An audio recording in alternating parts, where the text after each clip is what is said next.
+1 ਦਾ है ना, वो है ऑसिलेशंस एंड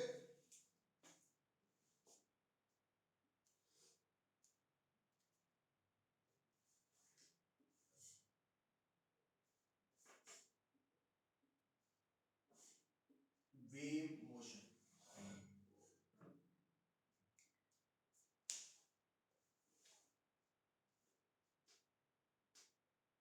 देखो बेटा मतलब अज आप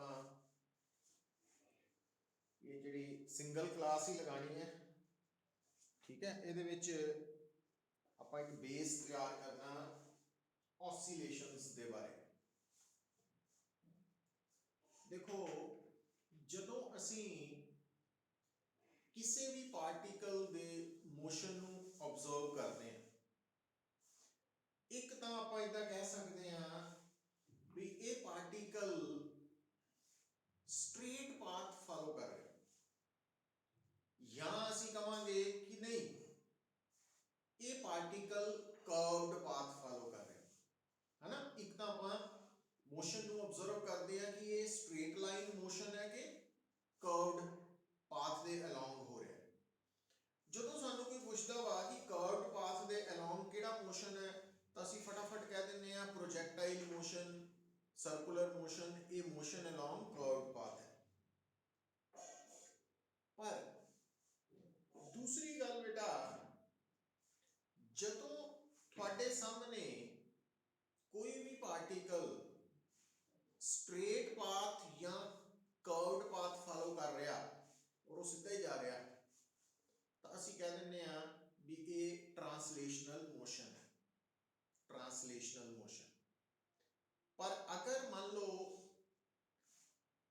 बॉडी घूम रही है, किसी एक्सिस के अबाउट रिवॉल्व कर रही है, रोटेट कर रही है, फिर आप टर्म यूज करते हैं रोटेशनल मोशन, फिर आप टर्म यूज करते हैं रोटेशनल मोशन।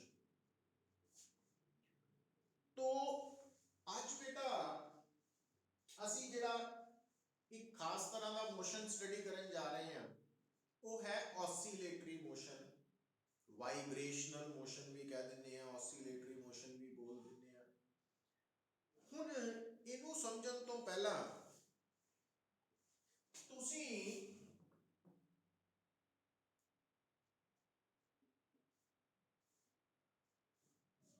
एक टर्म सुनोगे periodic motion. What is periodic motion? तो देखो any motion which repeats itself, any motion which repeats itself after fixed time interval or regular interval of time। मतलब अगर कोई भी मोशन एक खास टाइम तो बाद रिपीट होना शुरू हो जाए, रिपीट करे अपने आप को, तो असी उस मोशन को पीरियोडिक मोशन बोलते हैं।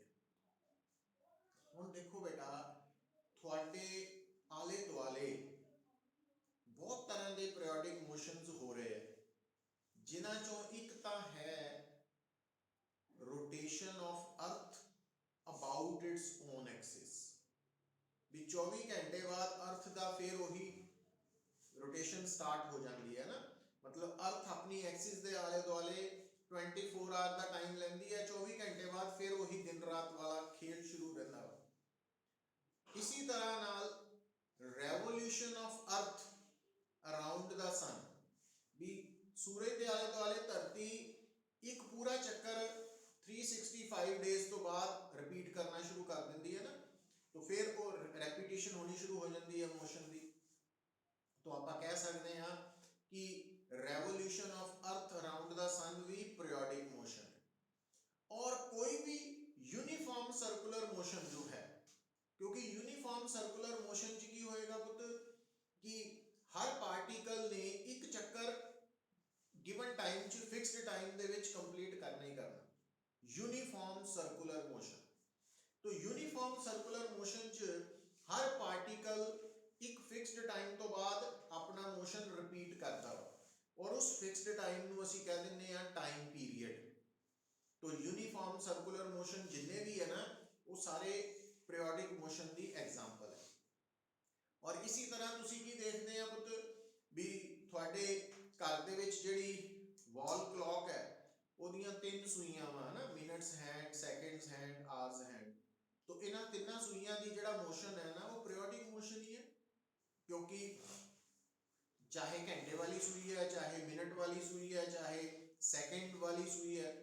तो तुसी उन्हां दे मोशन नूं देखो, सेकंड वाली सूई जिहड़ा वा ਉਹਦਾ मोशन एक चक्कर मतलब आफ्टर 1 मिनट रिपीट होना शुरू हो जाता है ना। इसी तरह नाल मिनट आवर जिहड़ी है, मिनट हैंड जिहड़ी है ਉਹਦਾ मोशन जिहड़ा वा ਉਹ आफ्टर 1 आवर रिपीट हो रहा। जिहड़ी तुहाडी आवर्स हैंड है ना घंटे वाली सूई है ਉਹਦਾ मोशन जिहड़ा वा ਉਹ 12 आवर तो बाद रिपीट हो रहा। तो पीरियोडिक मोशन का मतलब है वो मोशन जिहड़ा after regular time interval repeat होए, ठीक है। पर ਉਹਦੇ ਵਿੱਚ गल का ख्याल की रखना वा, देखो समझ की होनी चाहिए, मोशन ने रिपीट करना वा। ਹੁਣ जिस तरह मैं इस गल ਨੂੰ ਹੋਰ क्लीयर ਕਰਨ ਲਈ ਇੱਕ एग्जांपल ਤੁਹਾਡੇ ਨਾਲ शेयर कर रहा ਹਾਂ। ਹੁਣ ਜਿੱਦਾਂ ਮੰਨ ਲਓ ਤੁਸੀਂ हर रोज 7 बजे जो है उठते हैं है ना, ਤੇ हर रोज रात ਨੂੰ 11 बजे सो जाते हैं। तो क्या ਤੁਹਾਡਾ मोशन पीरियोडिक होएगा? तो ਹੁਣ ਧਿਆਨ ਰੱਖਿਓ, जल्दबाजी नहीं करनी भी ਅਸੀਂ 7 ਵਜੇ रोज सवेरे उठते हैं तो 11 बजे सो जाते हैं। ये गल तो ठीक है, पर जो 7 बजे उठते हैं तो अज 7 बजे उठने तो बाद 7:15 के जो काम असी कर रहे हैं तो कल नूं हो सकता वो ना कर रहे होइए है ना, या 8 बजे जो अज कर रहे हैं वो कल नूं ना कर रही होइए। इस करके जे असी अज 7 बजे उठे कल भी 7 बजे उठे, अज 7:01 ते जो काम कर रहे हैं वही कल कर रहे हैं, 7:02 ते जो काम कर रहे हैं वही कल भी करांगे, फिर उसनूं असी कहांगे पीरियोडिक मोशन। ना कि 7 बजे उठे हैं तो 11 बजे रोज सो रहे हैं तो पीरियोडिक मोशन च नहीं आएगा। तो ये गल नूं समझना, मतलब मोशन ने अपने आप नूं रिपीट करना वा। रिपीट का मतलब हर पल वही होना चाहिए जो एक टाइम पीरियड तो पहला सी। हुण पीरियोडिक मोशन दे बारे जदों असीं गल कर रहे हैं पुत्तर, तां हुण पीरियोडिक मोशन दे विच एक होर एग्जाम्पल जिहड़ी मैं तुहाडे सामने दसन जा रहे हैं वो की है, वो आपां लै सकते हैं पेंडुलम। पेंडुलम जिहड़ा अज कई डिजाइनर क्लॉक्स है, वॉल क्लॉक्स है आजकल है ना, उन्हां दे नीचे एक पेंडुलम लटकिया हुंदा जिहड़ा कि नाल वाइब्रेट कर रहा है ना। तो वो जिहड़ा पेंडुलम है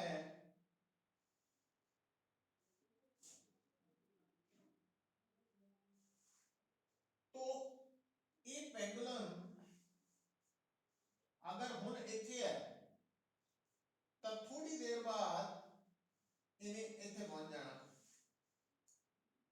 फिर उन्हें वापस आना, फिर इत्थे पहुंचना, फिर थोड़ी देर बाद इत्थे पहुंच जाना, फिर वापस जाना। तो ये जिहड़ा पेंडुलम है ਇਹਦਾ मोशन की है पीरियोडिक मोशन है। तुसी नोट कर सकते हैं कि अगर इत्थे हुण सपोज करो आप एग्जांपल ले रहे हैं कि हुण अगर इत्थे 0 टाइम पे है, ठीक है, आफ्टर 1 सेकंड इत्थे है तो फिर आफ्टर 1 सेकंड इत्थे आएगा, मतलब इत्थे 0 टाइम पे भी है, फिर 1 सेकंड पे पहुंचा, फिर वापस 1 सेकंड लग गया तो 2 सेकंड हो गए, फिर इधर 3 सेकंड और फिर 4 सेकंड। तो हुण 4 सेकंड बाद इहने फिर अपने मोशन नूं रिपीट करना है ना, सेम टाइम बाद। तो ये जिहड़ा पेंडुलम दा मोशन है ये भी पीरियोडिक मोशन है। तो पीरियोडिक मोशन के बारे हुण सानू आइडिया हो जाना चाहिए, कोई भी मोशन जो अपने आप नूं रिपीट करदा वा आफ्टर फिक्स्ड टाइम इंटरवल उसनूं असीं पीरियोडिक मोशन कहने हैं। और जिन्ने टाइम बाद वो रिपीट करता वा, जिन्ने फिक्स्ड टाइम बाद वो अपने आप नूं रिपीट करता वा, तो उस टाइम नूं असीं उस पीरियोडिक मोशन का बोलते हैं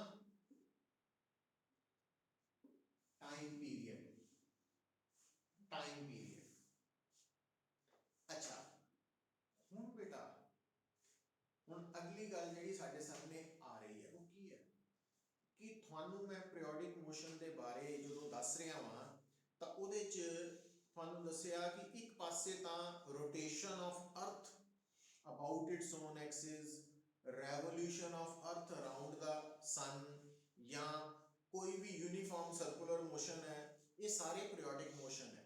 पर ਉਹਦੇ ਨਾਲ ਨਾਲ ਮੈਂ ਇੱਕ ਲਾਸਟ एग्जांपल ਦੱਸੀ ਹੈ ਪੈਂਡੂਲਮ ਦੀ ਕਿ ਪੈਂਡੂਲਮ ਵੀ ਪੀਰੀयोडिक मोशन ਹੀ ਹੈ। ਅੱਛਾ, ਇੱਕ ਤੁਸੀਂ ਹੋਰ ਚੈੱਕ ਕਰ ਸਕਦੇ ਆ ਕਿ ਮੰਨ ਲਓ ਆ ਦੀਵਾਰ ਹੈ, ਆ ਦੀਵਾਰ ਹੈ, तो ਤੁਸੀਂ ਕੀ ਕਰਨਾ, ਇਸ ਦੀਵਾਰ ਦੇ ਨਾਲ एक स्प्रिंग अटैच कर देना, तो इस स्प्रिंग का दूसरा फ्री एंड एक बॉडी नाल अटैच कर देना, तो इस बॉडी नू पकड़ के बाहर नू खिंचना, पुल करना, तो जो स्प्रिंग पुल हो गया तो उसनू छड्डना, तो तुसी नोट करोगे कि आ जिहड़ा मास है वो इदां हिलेगा, इदां चलेगा, है ना, ऑसिलेट करेगा।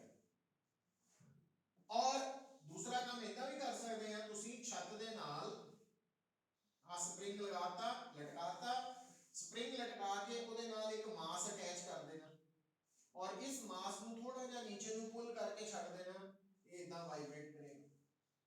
तुसी की नोट करोगे पुत्र, आ वाला मोशन भी पीरियोडिक होएगा और आ वाला मोशन भी पीरियोडिक होएगा।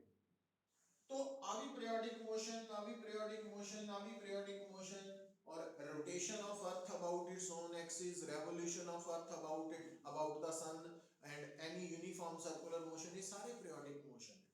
पर ਹੁਣ ਅਗਲੀ ਗੱਲ ਜਿਹੜੀ ਮੈਂ ਦੱਸਣ ਲੱਗਾ, ਇਹਨਾਂ ਸਾਰੇ periodic motion ਚੋਂ ਬੇਟਾ ਸਿਰਫ ਆ ਵਾਲਾ motion और ਆ ਵਾਲਾ motion ਜਿਹੜਾ ਵਾ ਇਹ oscillatory motion ਵੀ ਹੈ। oscillatory motion ਦਾ concept ਕਿੱਥੋਂ ਆਇਆ ਹੁਣ ਦੇਖੀਏ, जबकि जिहड़ी रोटेशन ऑफ अर्थ है about its own axis, revolution of अर्थ है अबाउट द सन और एनी यूनिफॉर्म सर्कुलर मोशन है, तो वो पीरियोडिक मोशन तो है पर वो ऑसिलेटरी मोशन नहीं। हुणे एक नवा कंसैप्ट आ गया ऑसिलेटरी मोशन। पर एक गल हुण समझ जानी है, जदों भी तुहानूं कोई कहे कि बॉडी का मोशन ऑसिलेटरी मोशन है तो इसका मतलब वो पीरियोडिक मोशन जरूर है। मतलब जिन्ने भी ऑसिलेटरी मोशंस है वो पीरियोडिक मोशंस भी है, पर जिन्ने पीरियोडिक मोशंस है वो सारे दे सारे ऑसिलेटरी होण जरूरी नहीं है। तो all oscillatory motions are periodic motions, but all periodic motions are not necessarily be oscillatory motion, है ना।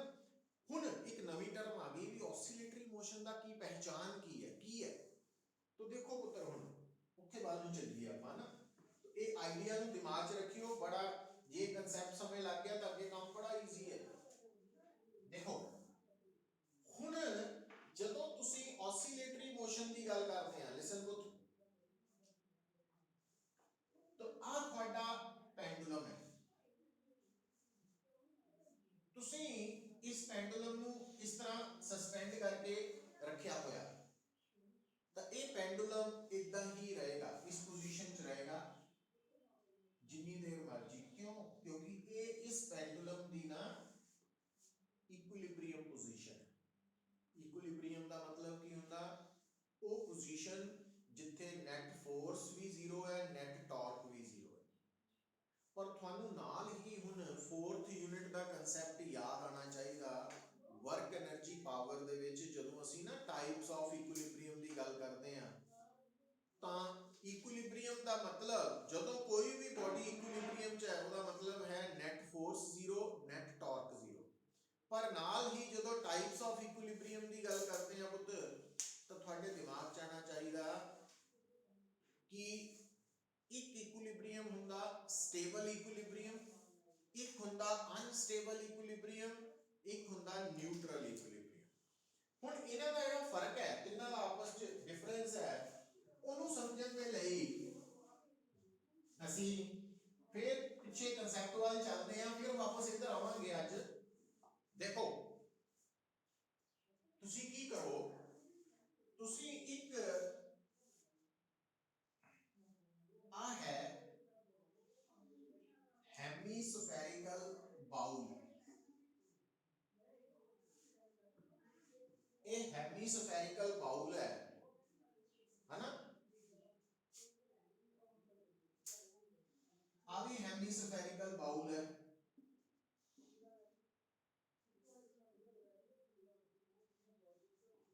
और आ एक प्लेन प्लेट है।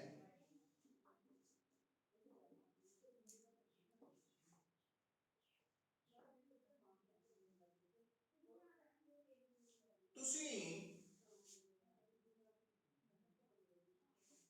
इस हेमिस्फेरिकल बाउल दे ऊपर एक बॉडी नू प्लेस कर दो।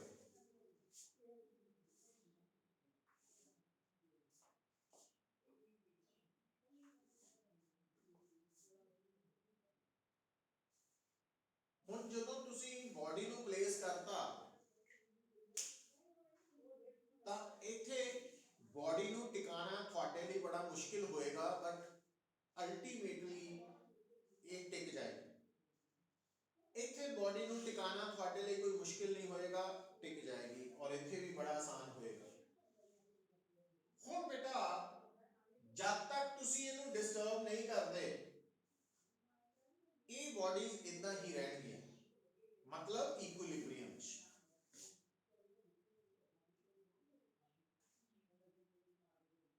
इक्विलिब्रियम च ये तीनों इक्विलिब्रियम च है।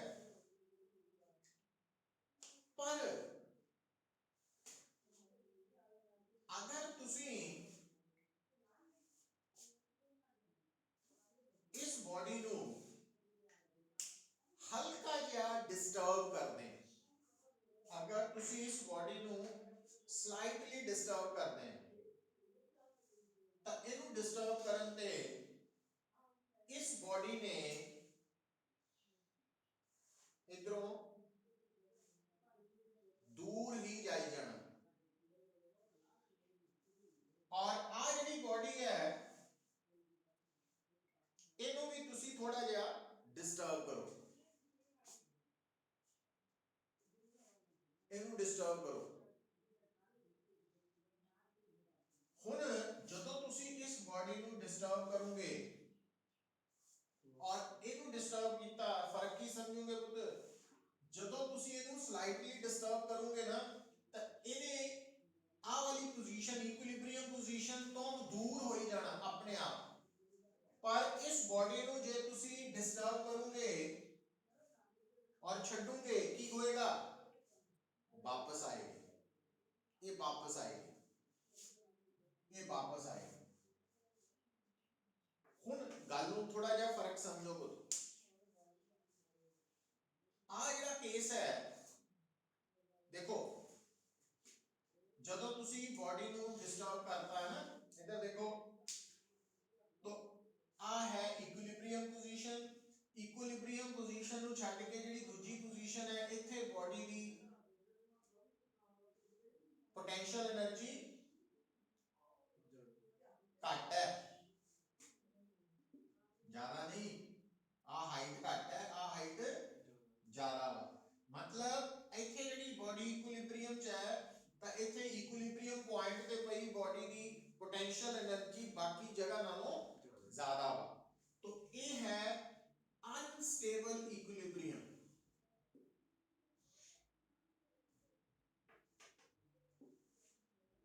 और इत्थे देखो बेटा आ जिहड़ी बॉडी है ये इक्विलिब्रियम च इत्थे, जदों तुसी इहनूं इत्थे डिस्टर्ब करोगे तां इस पॉइंट ते बॉडी दी पोटेंशियल एनर्जी इहदे नालों ज्यादा हो गई, मतलब ਇਹਦੀ पोटेंशियल एनर्जी की है मिनिमम। तो ये है stable equilibrium.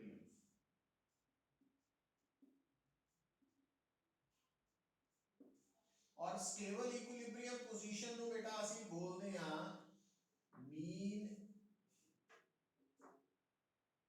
Equilibrium, mean position भी कह देते हैं, मीन इक्विलिब्रियम कहना कहो नहीं तो मीन पोजीशन भी बोल देंगे।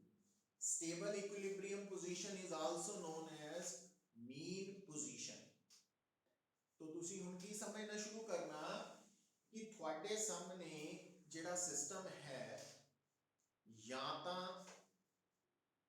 अनस्टेबल इक्विलिब्रियम च हो सकता या स्टेबल इक्विलिब्रियम च हो सकता, और आ जिहड़ा इक्विलिब्रियम है इहनूं ਤੁਸੀਂ ਕੀ ਦੇਖ ਰਹੇ ਆ, ਜੇ ਤੁਹਾਡੇ ਸਾਹਮਣੇ ਕੋਈ ਸਿਸਟਮ ਅਨਸਟੇਬਲ ਇਕੁਇਲਿਬ੍ਰੀਅਮ ਚ ਹੈ ਤੇ ਜੇ ਤੁਸੀਂ ਉਹਨੂੰ ਥੋੜਾ ਜਿਹਾ ਵੀ ਡਿਸਟਰਬ ਕਰ ਦਿੰਦੇ ਆ ਤਾਂ ਉਹ ਉਸ ਅਨਸਟੇਬਲ ਇਕੁਇਲਿਬ੍ਰੀਅਮ ਪੋਜੀਸ਼ਨ ਤੋਂ ਦੂਰ ਜਾਏਗਾ, ਵਾਪਸ ਉਧਰ ਨੂੰ ਨਹੀਂ ਆਏਗਾ। ਪਰ ਜਿੱਦਾਂ ਹੀ ਤੁਸੀਂ ਸਟੇਬਲ ਇਕੁਇਲਿਬ੍ਰੀਅਮ ਚ ਪਈ ਬਾਡੀ ਨੂੰ ਡਿਸਟਰਬ ਕਰਦੇ ਆ ਤਾਂ ਉਹ ਬਾਡੀ ਵਾਪਸ ਸਟੇਬਲ ਵੱਲ ਆਏਗੀ। ਵਾਪਸ ਕਿਉਂ ਆਏਗੀ? ਉਹਦਾ ਕਾਰਨ ਹੈ ਬੇਟਾ, ਉਹਦਾ ਰੀਜ਼ਨ ਹੈ ਕਿ due to elasticity. Elasticity topic ਆਪਾਂ ਯੂਨਿਟ ਨੰਬਰ 7 ਦੇ ਵਿੱਚ ਪੜਿਆ ਸੀ। ਡਿਊ ਟੂ ਇਲਾਸਟਿਸਿਟੀ, ਜਦੋਂ ਕੋਈ ਵੀ ਬਾਡੀ ਸਟੇਬਲ ਇਕੁਇਲਿਬ੍ਰੀਅਮ ਚ ਡਿਸਟਰਬ ਕੀਤੀ ਜਾਂਦੀ ਹੈ ਤਾਂ ਉਸੇ ਵਕਤ ਉਸ ਬਾਡੀ ਦੇ ਉੱਪਰ ਡਿਊ ਟੂ ਇਲਾਸਟਿਸਿਟੀ ਇੱਕ ਖਾਸ ਫੋਰਸ ਲੱਗਣੀ ਸ਼ੁਰੂ ਹੋ ਜਾਂਦੀ ਹੈ। ਉਸ ਫੋਰਸ ਨੂੰ ਕਹਿੰਦੇ ਆ ਰੀਸਟੋਰਿੰਗ ਫੋਰਸ। तो रीस्टोरिंग फोर्स उस स्टेबल इक्विलिब्रियम तो डिस्टर्ब हुई बॉडी ਨੂੰ ਵਾਪਸ ਇਕੁਇਲਿਬ੍ਰੀਅਮ ਵੱਲ, ਮਤਲਬ ਸਟੇਬਲ ਇਕੁਇਲਿਬ੍ਰੀਅਮ ਪੋਜੀਸ਼ਨ ਵੱਲ ਖਿੱਚ ਕੇ ਲਿਆਂਦੀ ਹੈ, ਉਹਨੂੰ ਦੂਰ ਜਾਣ ਤੋਂ ਰੋਕ ਕੇ ਫਿਰ ਵਾਪਸ ਆਪਣੇ ਵੱਲ ਲਿਆਂਦੀ ਹੈ।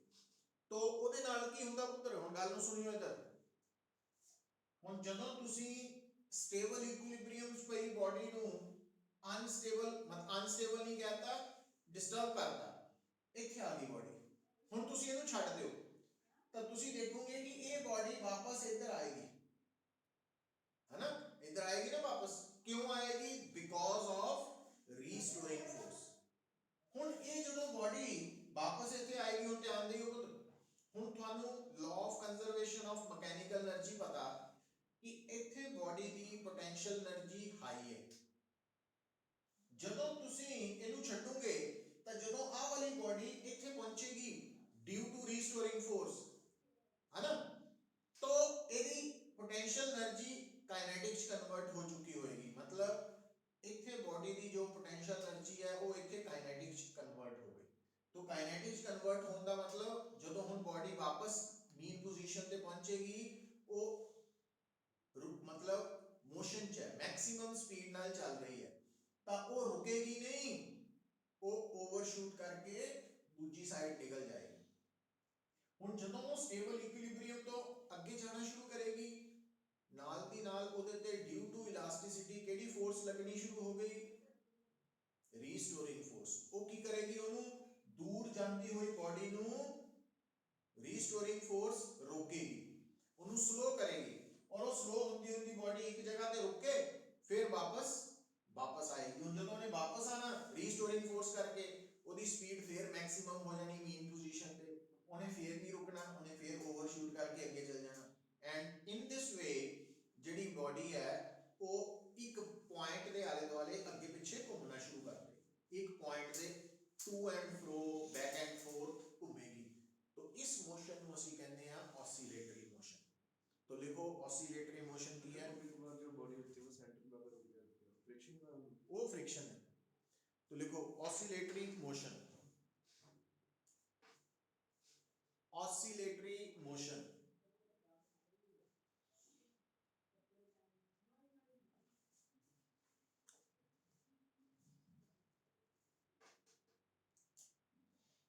ऑसिलेटरी मोशन की है बेटा,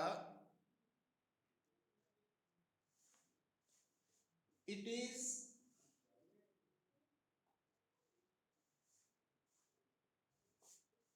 to and fro motion, TO, to and fro, FRO, to and fro motion of an object about mean position, mean position। तो बेटा ਹੁਣ ਇੱਕ ਗੱਲ ਨੂੰ ਸੁਣ ਲਓ, during oscillatory motion, oscillatory motion ਦੇ ਦੌਰਾਨ ਜਿਹੜੀ ਬਾਡੀ ਹੈ, ਜਿਹੜੀ ਬਾਡੀ ऑसिलेट ਕਰ ਰਹੀ ਹੈ, ਉਹਦੇ ਨਾਲ ਅਸੀਂ ਤਿੰਨ ਮੇਨ ਪੋਜੀਸ਼ਨਸ ਜੋੜਾਂਗੇ। ਇੱਕ ਮੇਨ ਪੋਜੀਸ਼ਨ ਹੈ, तो ਜਦੋਂ ਵੀ ਤੁਹਾਨੂੰ ਕੋਈ ਕਹੇਗਾ ਕਿ ऑसिलेटिंग बॉडी मेन पोजीशन ਤੇ ਹੈ ਤਾਂ ਉਹਦਾ ਮਤਲਬ ਤੁਸੀਂ ਸਮਝ ਜਾਈਓ बॉडी उस वक्त इक्विलिब्रियम ਚ ਹੈ, ਉਹਦੇ ਤੇ ਕੋਈ ਫੋਰਸ ਨਹੀਂ ਲੱਗ ਰਹੀ। ਔਰ ਜਦੋਂ ਦੋ ਪੋਜੀਸ਼ਨਸ ਹੋਰ ਆਣਗੀਆਂ, ਉਹਦੇ ਮੈਂ ਨਾਮ ਬੋਲਣ ਲੱਗਾ ਐਕਸਟ੍ਰੀਮ ਪੋਜੀਸ਼ਨਸ। ਐਕਸਟ੍ਰੀਮ ਮਤਲਬ ऑसिलेटरी मोशन ਦੇ ਦੌਰਾਨ ਜਿਹੜੀਆਂ ਕੇ ਵਾਪਸ ਆਉਂਦੀ ਹੈ ਤਾਂ ਉਹਨਾਂ ਪੋਜੀਸ਼ਨਸ ਨੂੰ ਅਸੀਂ ਕਹਿੰਦੇ ਆ ਐਕਸਟ੍ਰੀਮ ਪੋਜੀਸ਼ਨਸ।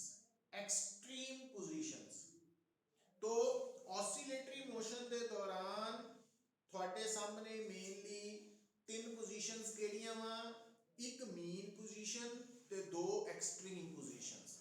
ਔਰ ਉਹ ਜਿਹੜੀਆਂ ਦੋ ਐਕਸਟ੍ਰੀਮ ਪੋਜੀਸ਼ਨਸ ਹੈ ਉਹਨਾਂ ਵਿੱਚੋਂ ਇੱਕ ਨੂੰ ਅਸੀਂ ਕਹਿ ਦਿੰਦੇ ਆ ਲੈਫਟ, ਇੱਕ ਨੂੰ ਰਾਈਟ, ਜਾਂ ਇੱਕ ਨੂੰ ਅਪ ਇੱਕ ਨੂੰ ਡਾਊਨ ਐਕਸਟ੍ਰੀਮ ਪੋਜੀਸ਼ਨ, ਜਾਂ ਇੱਕ ਨੂੰ ਪੋਜ਼ਿਟਿਵ ਇੱਕ ਨੂੰ ਨੈਗੇਟਿਵ ਐਕਸਟ੍ਰੀਮ ਪੋਜੀਸ਼ਨ।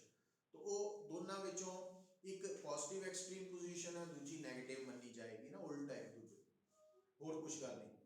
तो हुण बेटा जदों भी थोड़े सामने कोई भी बॉडी ऑसिलेट कर रही है, उन्हें ऑसिलेट करना क्यों है, तो लिख लो, हेडिंग लिख लियो, cause of oscillatory motion.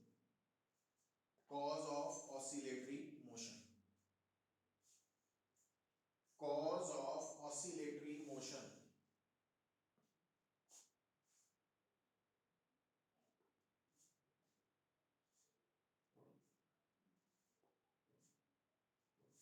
when a body in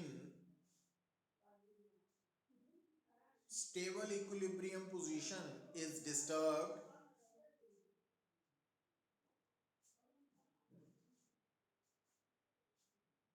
comma,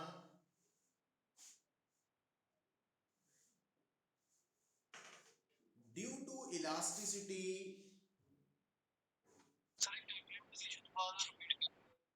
when a body in stable equilibrium position is disturbed due to elasticity, a restoring force starts acting on it।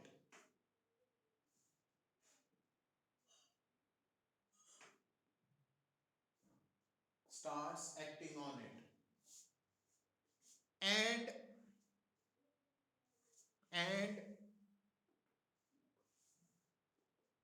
this restoring force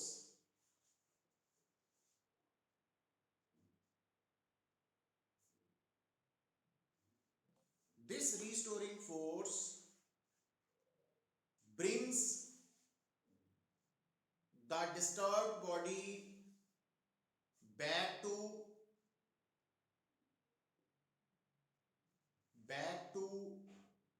stable equilibrium position।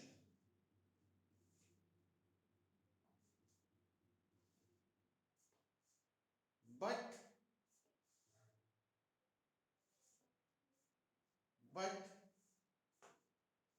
due to inertia,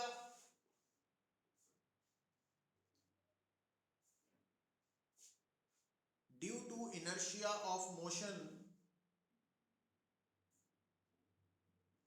the body overshoots the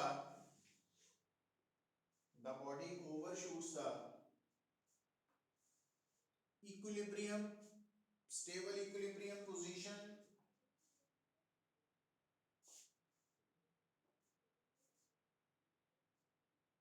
and moves away from the mean position।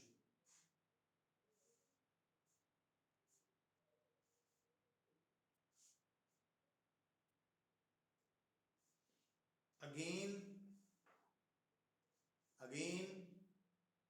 restoring force comes into play,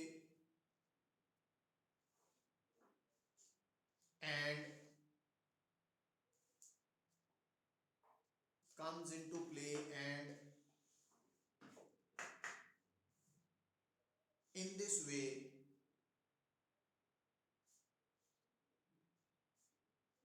oscillatory motion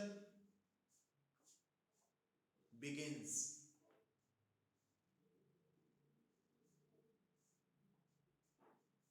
oscillatory motion begins।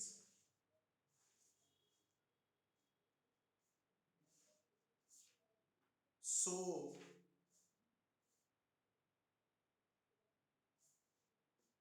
elasticity and inertia are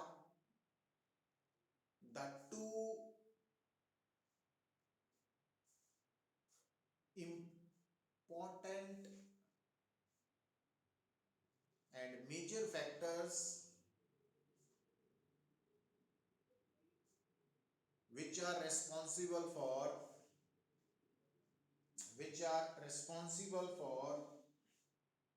oscillatory motion। तो अगर सानू कोई कहे ना oscillatory motion दे लिए केड़े दो properties जिम्मेवार है, एक इलास्टिसिटी दूसरी इनर्शिया, ये अंडरलाइन कर लेनी है ना। फिर लिखो बेटा, नोट करके लिख लो,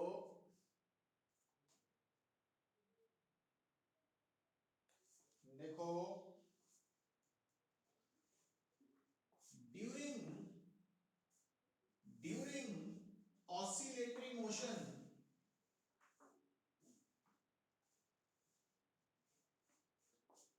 if the path followed is straight line,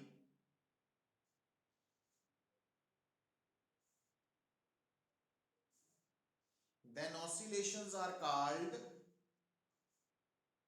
linear oscillations,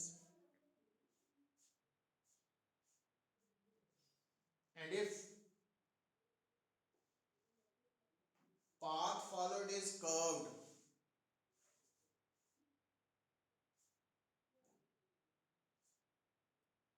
then oscillations are called angular oscillations।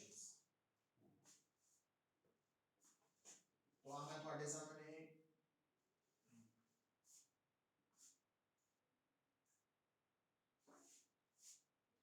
तो ਹੁਣ ਆ ਜਿਹੜਾ oscillatory motion है ना, ਇਹਦਾ ਜਿਹੜਾ path है, उस path ਦਾ ਜਿਹੜਾ center है वो mean position है,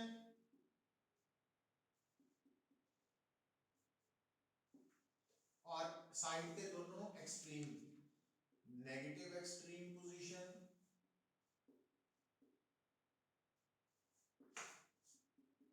positive extreme position.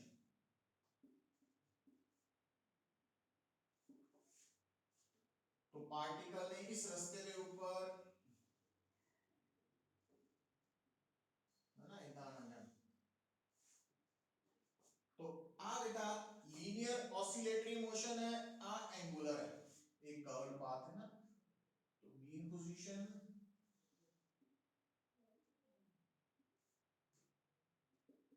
Positive extreme,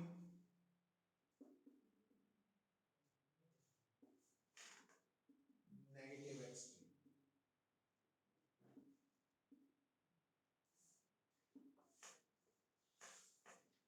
ये एंगुलर है, तो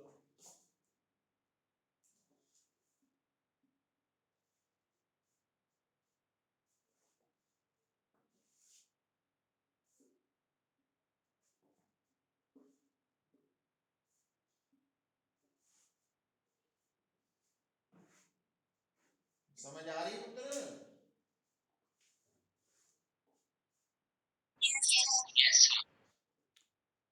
तो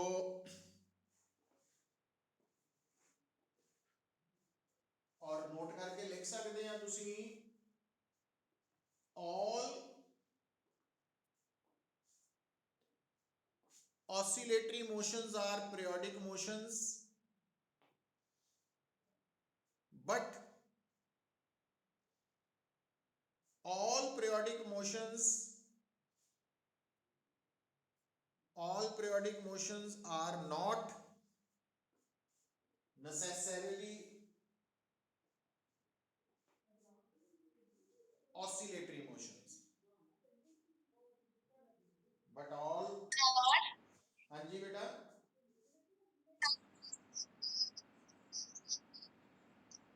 angular oscillations। तो all oscillatory motions are periodic motions, but all periodic motions are not necessarily oscillatory, है ना, वो मैं दसिया सी तुहानू। तो जिन्ने भी oscillatory motions है वो सारे periodic होंगे। तो गल हुण साडे दिमाग दे विच बेटा, हुण आपां इत्थे रुक जाना अज, ठीक है, बड़े आराम नाल चलना वा, बड़ा इंपॉर्टेंट टॉपिक है। ज्यादातर जेडे